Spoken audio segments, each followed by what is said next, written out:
Introducing the Institution of Surveyors of Kenya live stream and live chat. Do you have a question from any of the following areas? Land survey, valuation, building survey, land administration, engineering survey, estate agency, property management, and geospatial information management. Join the Institution of Surveyors of Kenya live stream and live chat every Friday from 2 p.m. to 4 p.m. Welcome to today's session, today's program. My name is Mwenda Makadhimo. I am a land economist and also an expert in environmental policy. I wish to discuss the topic of land dispute resolution in Kenya. This topic is very, very, very important to ISK, to the members of ISK, and basically to everybody who owns or uses land, which is everybody in society. And one time or another, one may experience some dispute over land, and it is important that we start from the origins of disputes over land. Disputes over land exists or come about because one of contested land rights, contested access, contested land use, contested transactions, contested statutory obligations, contested historical or cultural dimensions of land, contested positioning of land, or even special historical issues that may relate to how land has been used or managed for a long time. They may also come about because of the development process, the procurement, the design, the project implementation, even the uses after and the handover, because there are very, very many players who get involved in development of land. Again, dispute over land could come about because of somebody dying and then their heirs would want to succeed them. So out of succession, again, you could have disputes arising from succession. They may also arise because of dissolution of marriage. Again, questions of matrimonial property arise, and then disputes may arise as to how spouses share the property that they have. There could also be disputes arising from not just the parties that own land, but even neighbors, nuisances that extend to neighborhoods or neighbors because of a certain person exercising their rights, but exercising them in a manner that offends other parties. So those are the origins of land disputes. Generally, they arise from those settings in a broad manner. So again, those who have just joined us today, we are discussing land dispute resolution, and I am your program host, Mwenda Makadhimo, and I wish to have a lively chat with you. And now that we have covered the origins of disputes, then we can look at how disputes are resolved, how these land disputes are resolved, or what opportunities are there to resolve these disputes. Of course, the constitutional and the conventional avenue of resolving disputes of any nature, including land, is the court system. And in Kenya, there is a special court called the Environment and Land Court. The Environment and Land Court. So people having disputes of any nature as to title of land, as to ownership, as to planning, as to use, have a right to lodge their dispute before the Environment and Land Court, and then they would go through the normal process of being adjudicated by the courts. And of course, the use of the court system requires that you follow the strict procedure of the court. You have to have a lawyer representing you in court, and the process is quite not flexible. It is determined by the procedures set by court, and then the decisions that are done by court, we normally say that they are adversarial. In court, they are winners and losers. So somebody, once the court makes a determination, then a party will lose and another will win. So, and then the court system are quite lengthy and quite expensive. In Kenya particularly, we have these environment and land courts, but they don't cover the entire jurisdiction. They are in different parts, but they have not covered the entire geographical jurisdiction of Kenya, and therefore in some places it will be hard to access justice because of that. And then because of the cost involved in procuring lawyers or advocates, the costs involved in filing, and the technicalities involved, that avenue becomes the last resort. You don't go to court unless it's a matter of something that you can't avoid. But of course, there are disputes that must be determined by court. And beyond the Environment and Land Court, there is, of course, the appeals from that court that go to the Court of Appeal and all the way. So the Environment and Land Court as a jurisdiction that is equivalent to the High Court. And of course, then whatever decisions they make, one has a right to go to the next level, to the Court of Appeal.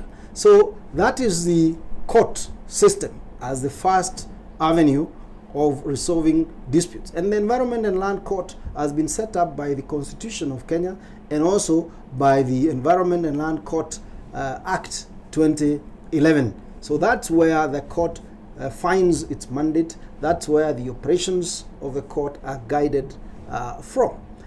So that is one avenue, the conventional system of the court.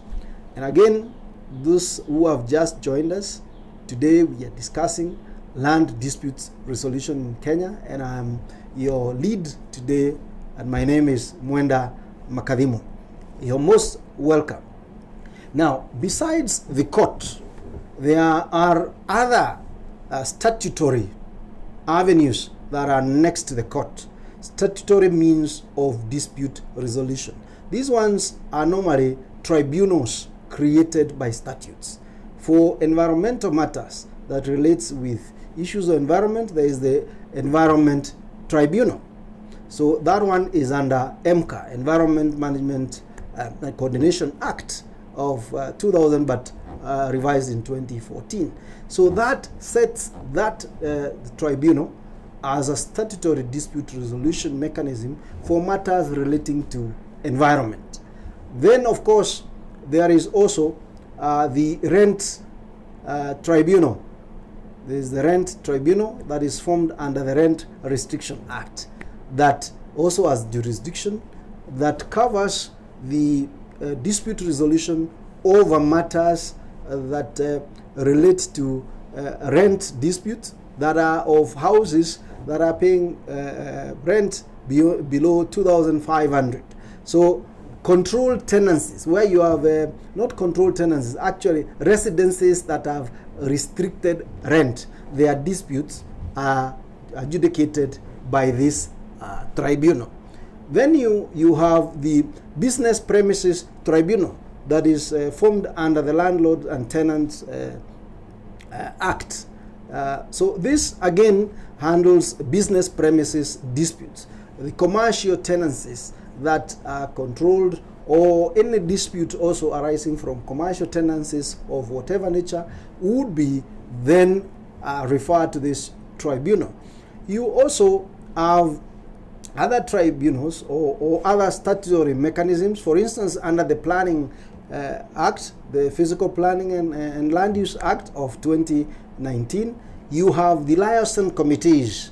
There is the National Liaison Committee, and there is also the County Liaison Committees that you have a right to appeal for any planning decision that is taken, either denial of an approval or an objection to an approval of a planning nature as regards the planning processes in Kenya. So again, this is a statutory avenue. Again, under the Valuation for Rating Act, you have the valuation court that adjudicates matters relating to a determination of rates.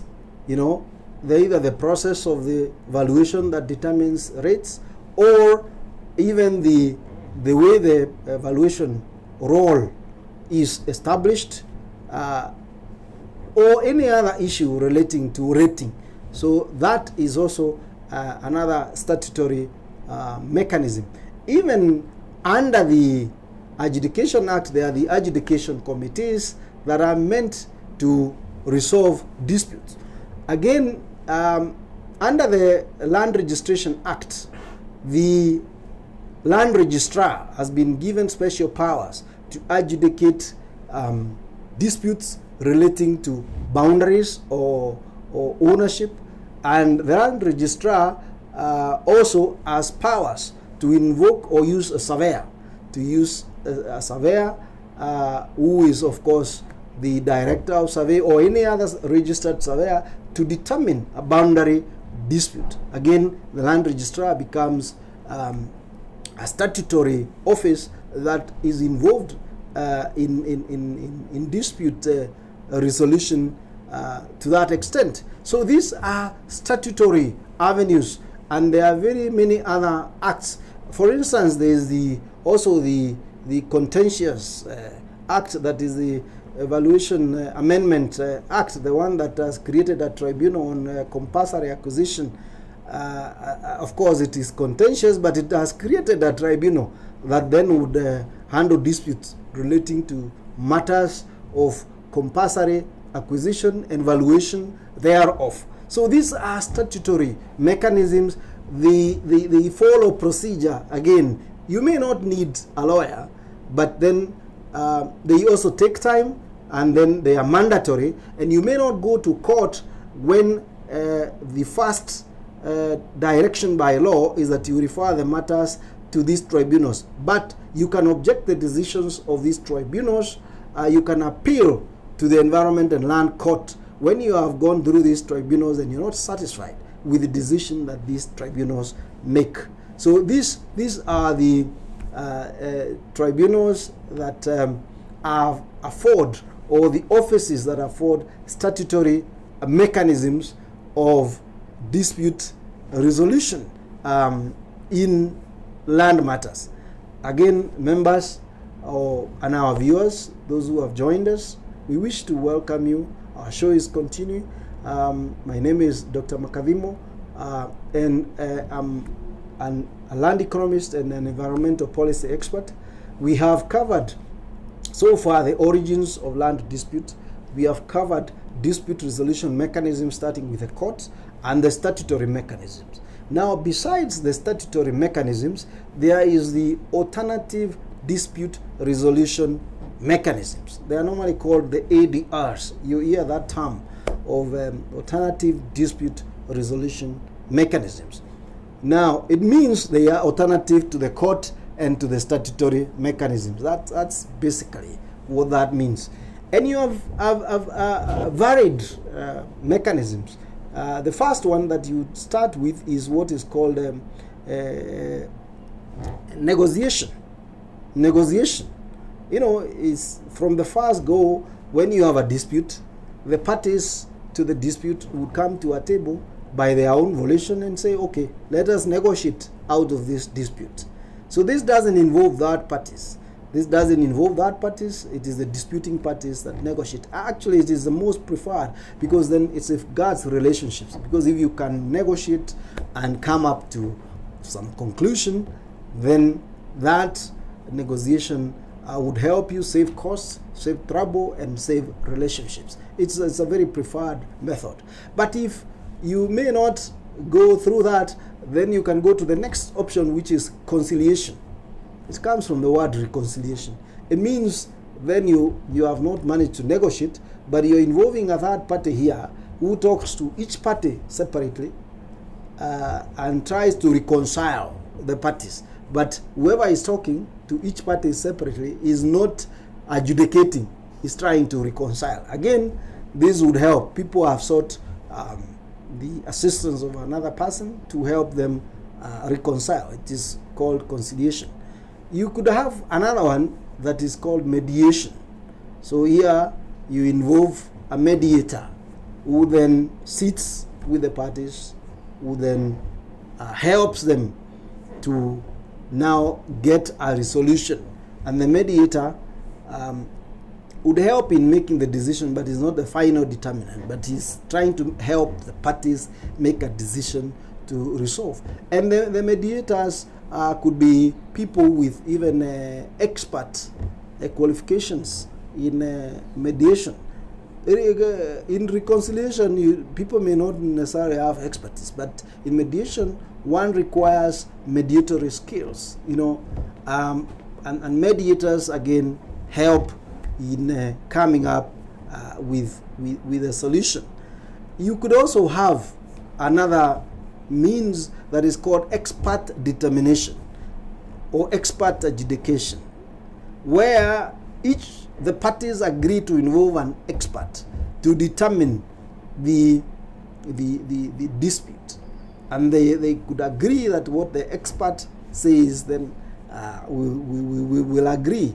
Expert determination. So you are involving experts if it's a matter that involves expertise, and these experts help you determine. Each could appoint their own experts if it is a matter of valuation, if it is a matter of surveying, if it is a matter of planning, or if it is any other matter, then you're involving experts. It could even be a matter of construction. You could also go to the next, that is arbitration. Arbitration becomes quite a formal process. You engage a professional arbiter, and they are under the Arbitration Act. So these are registered arbitrators allowed to practice in Kenya by law. So when you get an arbitrator, it means you present your issues to the arbitrator, and the arbitrator makes a determination. So it is almost like the court, but then it is the arbitrator who makes a decision. Each of the parties presents their issues and the facts and their case before the arbitrator, and then the arbitrator makes a determination. Again, this now becomes a bit expensive because you're involving a professional arbitrator. And again, also the decision here again becomes a bit adversarial, but it doesn't have to be in public. For the court, it is a public affair, but arbitrators can arbitrate in private. But their decisions are decisions that have a determination of who wins and who doesn't win. You notice in mediation, in reconciliation, they don't necessarily have to have a winner and a loser, and even in negotiation. But in arbitration, then you could have a winner or a loser, and so it's quite another lengthy process. Now, in arbitration, there could be binding arbitration or non-binding arbitration. Binding arbitration means people have already determined that the decision of given by the arbitrator is final and binds them. That could be something that is decided in a contract that is pre-signed. If you have a contract in development and you decide you will have an arbitrator, and whatever they decide is binding, then that becomes a binding resolution by an arbitrator. Again, these ADRs I've talked about could be sanctioned by the court or annexed to the court. So either court annexed or court directed. What do we mean? If it is sanctioned by the court might say go through an arbitration process, then present the result to the court, or go through an ADR and present the result to the court, and the court will recognize that decision. Or it could be that it is annexed to the court is helping people have like a mini trial, but it's not the real court trial. They listen to you, you could have lawyers guiding you, facts being laid, so that when you realize you're losing or you could lose, then you could agree to some arbitration. So that's again, or to some determination, before you go to the formal court process. So these are ADRs of different types. They are called alternative dispute resolution methods. And again, as I said, the relationships go becoming complex as you move from negotiation to reconciliation to mediation to arbitration to courts. If you want something that protects relationships, then negotiation is best, followed by conciliation, followed by mediation and arbitration, and finally, of course, in the case of court, now no relationships are being protected there. So those are the general methods. But also there is another buzzword that has come by, that is a traditional dispute resolution methods, TDRs. Of course, these ones don't follow those conventions, but the skills could be multiple there. You're using cultural means, traditional means. Every tradition as a way of how people talk. Maybe there are council of elders that talk to people. Maybe there are traditional institutions that are established that help resolve certain disputes over land. These traditional dispute resolution methods are also encouraged. For instance, under the National Land Commission Act, the National Land Commission is allowed to promote, or is given the mandate of promoting traditional dispute resolution methods and encouraging them. This is where, for instance, if you have cultural boundary disputes, for instance, where they say cattle rustling, areas where people are fighting over grasslands and others, you may not invoke all these conventional things I've talked about. Maybe they will just require a certain traditional leader to say stop it, and people stop, or to go and make some sacrifice. Yeah, these ones are all allowed, provided they are not inconsistent with any written law or the Constitution. They are not inconsistent with the Constitution or any written law. So these are the avenues that you use to resolve land disputes. Of course, when you have issues that are of human rights nature and people feel that they need to be resolved beyond the jurisdiction, like Kenya, people have gone to the African court. For instance, the Ogiek community has gone to the African Court of Justice to seek the compelling of the government of Kenya to recognize their land rights. So beyond Kenya, there are those other forms or platforms where decisions can be made that then would be respected by jurisdictions, by the jurisdiction of Kenya, because Kenya has signed to the formation of that court and has bound itself to the determinations made by that court. So again, you could find land disputes going as far as that level if they are of a special nature. Now, some special things we need to talk about.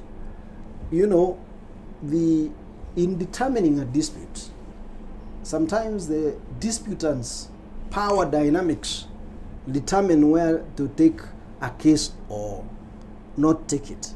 For instance, if the dispute is between the government and a private party or some community, then the court may be the best place to go, because the power of government, the power asymmetry that exists is in favor of the government. If it's a human rights related dispute, again, that requires some setting of precedent and some special interventions. Again, you've had, like the one I've talked about, the decision of the Ogiek. You may not resolve it within the local jurisdiction only, because sometimes courts, of course, as much as the rule of law binds all of us, the power dynamics of enforcement require that there is more visibility, But if it is between squatters, for instance, or people who have gone and occupied land, and they are disputing between a powerful entity like the KDF or another, then they require a bigger authority that can be respected. From that angle, you may not go to negotiate with military. So where the court is taken, or where the case is taken rather, is determined by very many variables: the affordability, the power dynamics, the nature of the case itself, and the directions that statute give, that the constitution gives, or that the contracts gives that people have executed.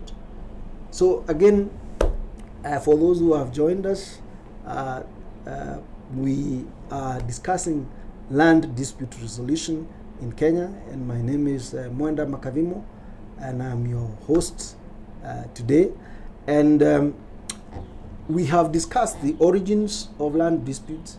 We have discussed the methods of resolving land disputes that range from the court system, the statutory systems, the alternative dispute resolution systems, the ADRs, and also the traditional dispute resolution systems.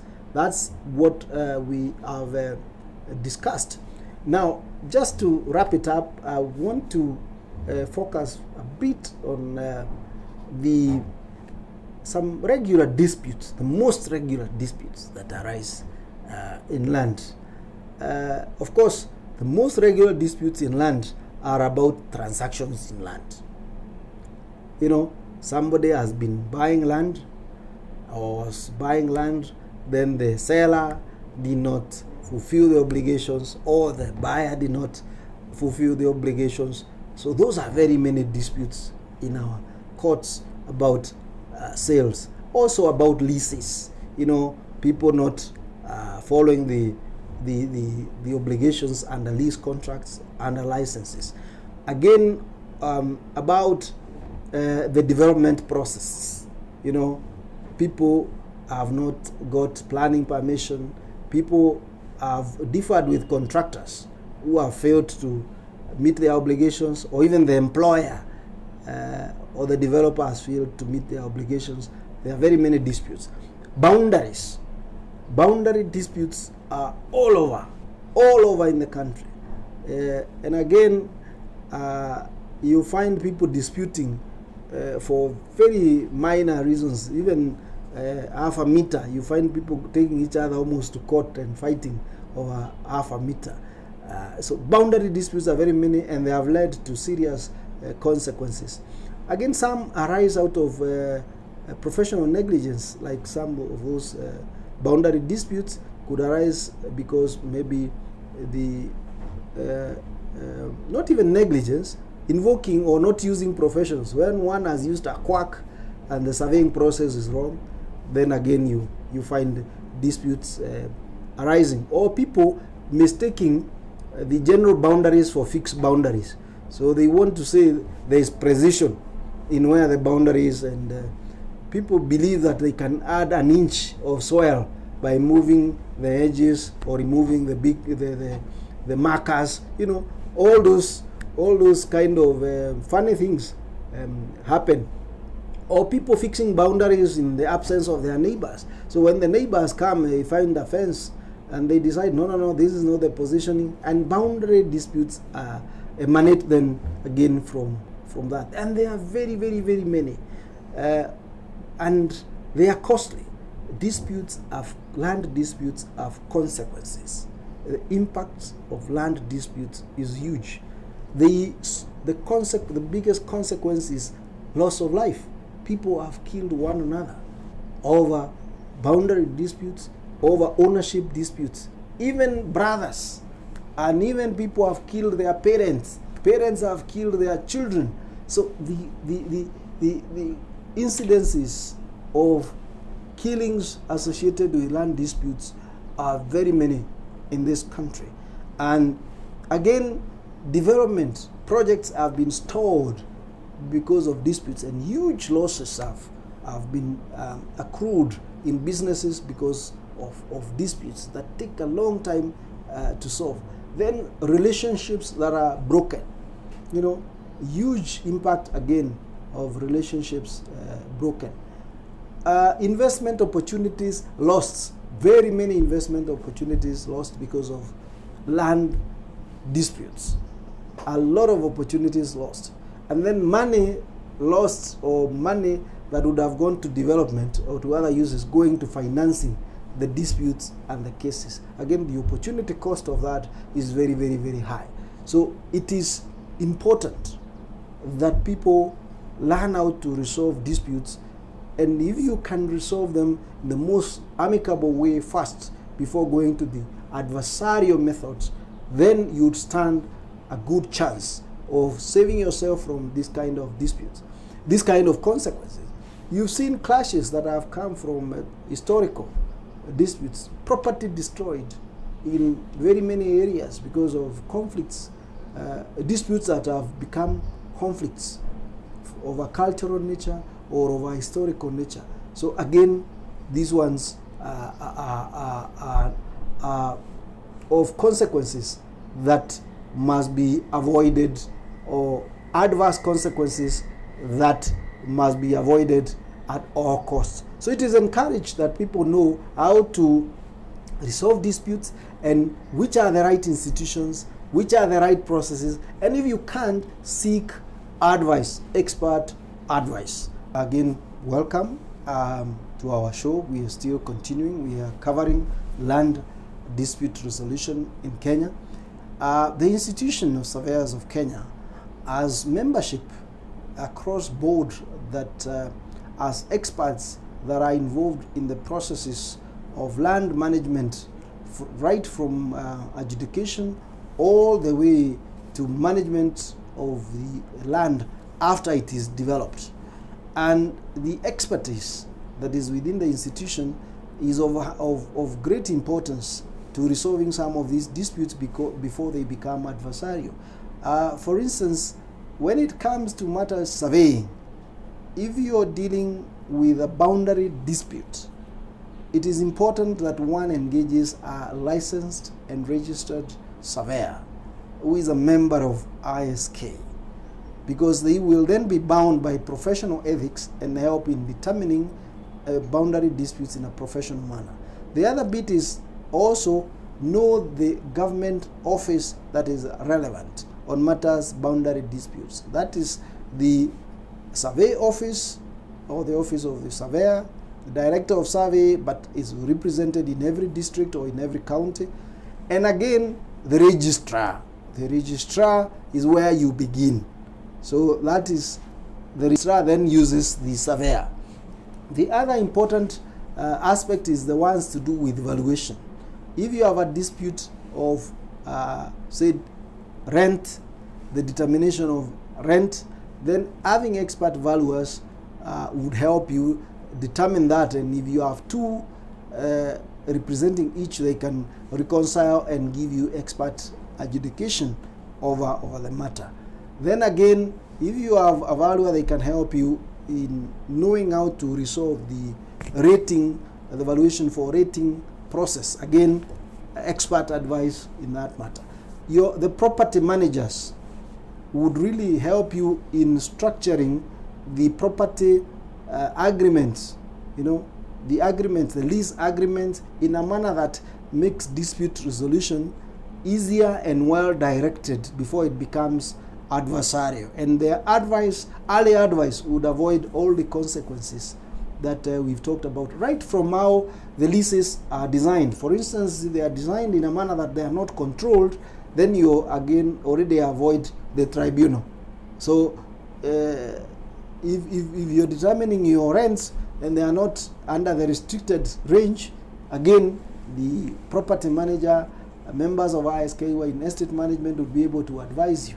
If you're drawing a sale agreement and you have engaged an estate agent who is a member of ISK, again, they would help you design a sale agreement that captures how you will resolve your disputes in a good manner, and you would avoid clauses that are not right. Even issues to do with agency, commissions, and all that. If you're dealing with a registered estate agent, who is a member of ISK, then you're likely to be helped in case of misconduct or any negligence by the Estate Agency Registration Board. So that way, again, you have the avenue of resolving the dispute. So the other bit is, if you are a landowner and you have an objection or you have an issue, please don't rush to court over the first instant. If you rush to court over the first instant, relationships are broken. Try to talk it over first. Seek help first before you rush to court. Only go to court when it is last resort. Then if you're fixing boundaries or if you're buying land, don't go to identify land alone. Invite the neighbors. Make sure you go when the neighbors are there, so that if there are issues over the land, you will know them on site. You will know them. Don't just go and buy in secret. Don't go and be shown the boundaries in secret and you just come one night and fence. No, involve the neighbors. Get to know the neighbors, so that if there are issues from the beginning of the transaction, you know, and those issues are clarified and adjudicated before. Then it is important also within family matters for people to appreciate that the regime that the legal regime that we have now with respect to the Constitution is non-discriminatory. So people may go during succession or inheritance and they want to carry what their traditions were saying, that were preferring certain people in a certain manner, and they sit and adjudicate.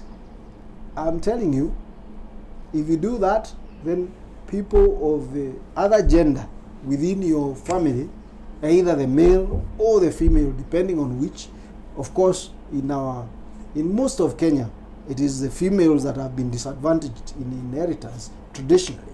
But the court will determine in their favor or in the favor of creating equity, non-discrimination.